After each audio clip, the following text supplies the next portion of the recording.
আসসালামু আলাইকুম everyone. BPL এর প্রথমবার খেলতে এসে নোয়াখালী এক্সপ্রেস প্রথম ৩ ম্যাচে ৩টাতে হেরে কিন্তু তারা এখন খুব বাজে একটা অবস্থানে আছে। এই মুহূর্তে তাদের এখান থেকে ঘুরে দাঁড়াতে হলে একটা জয়ের কোনো বিকল্প নেই।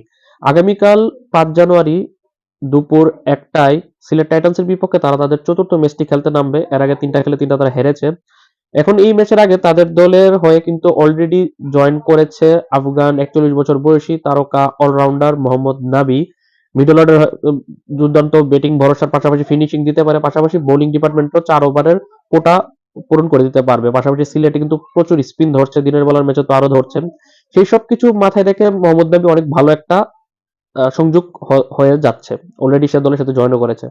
এখন তাদের ওপেনিং এর সমস্যা সমাধানে দেশীয় অন্যতম বড় হার্ড-হিটার ব্যাটসম্যান সৌম্য সরকার দলের সাথে আজকেই জয়েন করেছে। আজ দুপুরে জয়েন করে সরাসরি বিমানবন্দর থেকেই প্র্যাকটিস সেশনে গিয়ে জয়েন করেছে নোয়াখালী এক্সপ্রেসের এবং আগামীকালকের ম্যাচের জন্য সৌম্য সরকার রেডি। আগামীকালকের ম্যাচে বেশ কয়েকটি পরিবর্তন আমরা দেখতে পাবো। তার মধ্যে অন্যতম সৌম্য সরকার একাদশে আসবে। যেকোনো একটা ওপেনার, দেশি ওপেনারের তো জায়গা কাটা পড়বেই। অন্যদিকে মোহাম্মদ নবী আসলে একটা বিদেশি ক্রিকেটার বাদ পড়বে। পাশাপাশি দলের ব্যালেন্সও হওয়ার একটা সম্ভাবনা রয়েছে।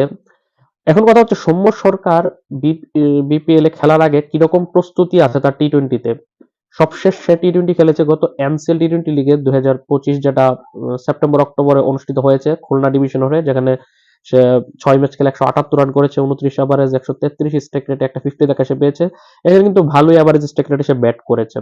এর আগে গত জুলাইয়ে সে খেলেছে গ্লোবাল সুপার লিগে রংপুর রেডার্সের জার্সিতে, যেখানে সে যদিও ভালো করতে পারেনি। ৪ ম্যাচ খেলে ৮৯ রান করেছে, মাত্র ১৭ এভারেজ এবং ১০৪ স্ট্রাইক রেটে। এর আগে সবশেষ বিপিএল এ খেলেছে রংপুর রেডার্সের, সেখানে খুব বেশি ম্যাচ খেলেনি ইনজুরির কারণে। ৪ ম্যাচ খেলে ১০৫ রান করেছিল, ২৬ এভারেজ, ১৩৪ স্ট্রাইক রেটে, ১50 তে।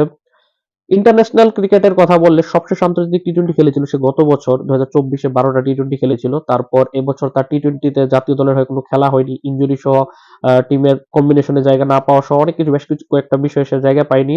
তবে টি-টোয়েন্টি পারফরমেন্সের কথা বললে সবশেষ গত বিপিএল এর পারফরমেন্স রংপুর রাইডার্সের হয়ে, এছাড়া উম, গত জুলাইয়ে যে রংপুরের হয়ে গ্লোবাল সুপার লিগে খেলেছে সেটা, এবং সবশেষ এনসিএল এ খুলনার পারফরমেন্সটাকে তুলে ধরতে হবে। এর মধ্যে সবশেষ খুলনার পারফরমেন্সটা কিন্তু এনসিএল এ তার ভালো, যেটা বললাম।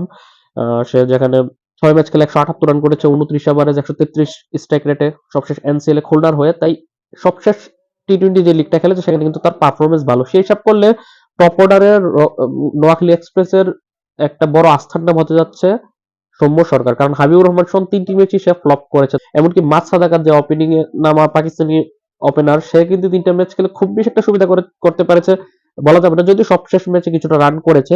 তবে হয়তোবা সৌম্য সরকার একাদশে ফিরলে সৌম্য এবং মাছ সাদাকাত ওপেন করবে, তখন হাবিবুর রহমান সোহানকে ৩-এ অথবা একাদশের বাইরেও জায়গা হতে পারে তার বেঞ্চে।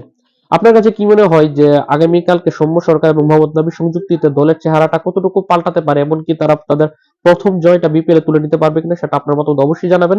আগামীকালকে দলটির একাদশ কিরকম হবে সেটা নিয়ে খুব শীঘ্রই আজ রাতে ভিডিও আসবে। ততক্ষণ পর্যন্ত ভালো থাকুন, সুস্থ থাকুন, পাশাপাশি চ্যানেলের পাশে থাকুন। আল্লাহ হাফেজ।